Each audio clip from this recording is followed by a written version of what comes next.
that election is a process governed by law. And we also contribute to electoral jurisprudence in Nigeria. And this point is often overlooked in the discussion and discourse. Election is governed by what is called the electoral legal framework. And forgive me, Mr. President, if I'm delving into a matter for which I have very little knowledge because I'm not learned. I've only been to school, but I'm not learned. Election is governed by the electoral legal framework. And that electoral legal framework has three components. The first one is the Constitution of the Federal Republic of Nigeria.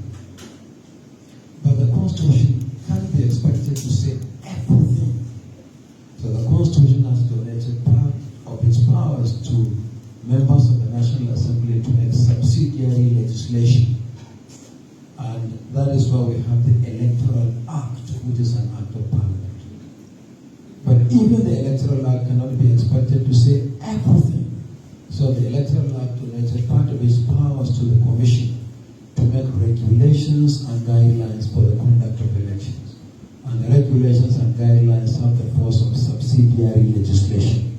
This matter has been affirmed several times by the Apex Court. So we also, in our own little way, contribute to electoral jurisprudence. For me, I've always had respect for lawyers, but the respect for lawyers and judges increased after I joined the Commission. In the last 7 years, and I said so not long ago, I read over 500 judgments of court since I became chairman of the Commission.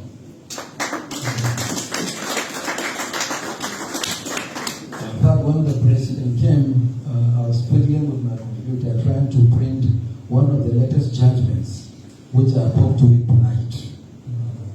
I like the language used by judges in their judgments. I also like the language used by lawyers. As a student, I studied international law, particularly the law of armed conflict, use of force and peacekeeping.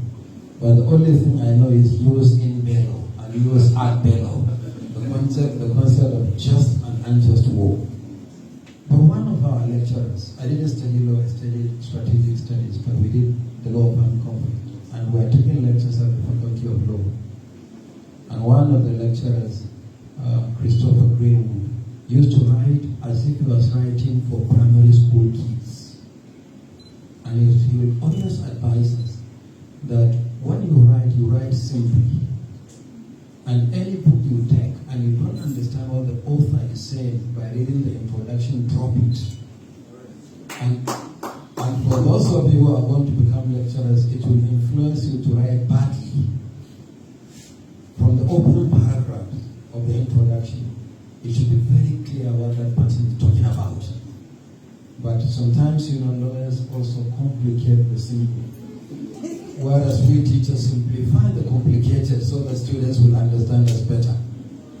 But whether it is the simple complicated or the complicated simplified, I always like reading judgments and submissions to courts by lawyers. Now, over the years, we have worked very closely with the MBA.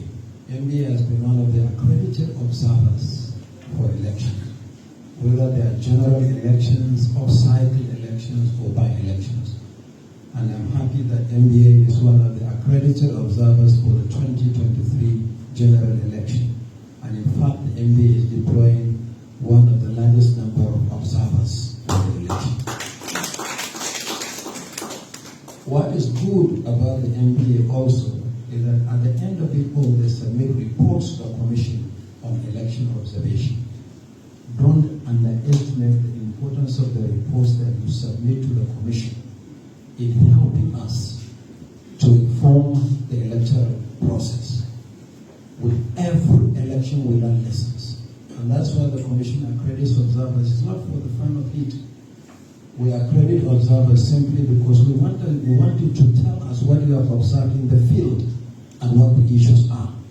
So the judgments coming from adjudication of electoral disputes have also helped us in proposing reforms to the National Assembly each time there is an opportunity.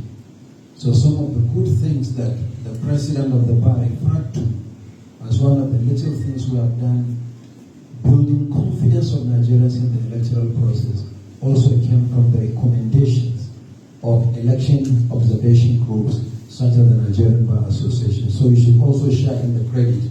It's not just the Electoral Commission doing any magic. So please maintain, as you have said, Mr. President, your neutrality, because neutrality is key. But there is one area where I would like to appeal to the Bar Association to collaborate with the Commission. Under the current transition, if you like, parties conducted primaries and they submitted names of candidates to the Commission for election. But some of the cases have gone to the Federal High Court, some are before the Supreme Court of the Court of Appeal, and others are before the the Supreme Court. On pre-election litigation alone, as of Monday this week, the 6th of February, INEC has been joined in 1,241 cases, making us one of the most litigated against agencies in the country.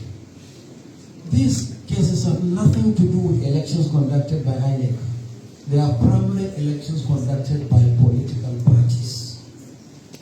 But each time they go to court, they join the commission, and we have to engage either our own in-house lawyers, or we have to farm the cases out to external legal firms to represent the commission. Out of these 1,241 cases, over 300 are right now before the Court of Appeal, and 155 before the Supreme Court as of Monday this week.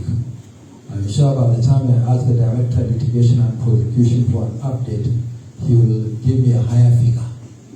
These were the figures as at Monday last week. So we'll appreciate the support of the Bar Association in handling some of these cases. I know that you have the capacity to do some of these cases, particularly pro bono as service to the nation. So we look forward to some suggestions and ideas from the Bar Association about how we can collaborate with you to ensure that these cases are handled and dealt with expeditiously. Mr. President, you talked about free, fair, inclusive, and credible elections. I want to add that the Commission is not only committed to free, fair, credible, and inclusive elections, but we are equally committed to verifiable elections, in which not just those involved in the elections as collation and returning officers, but even citizens have access to results of election on election day. Our hope, and that is what we have been working for some time now, is that citizens will even know the outcome of elections before we make a formal declaration of results.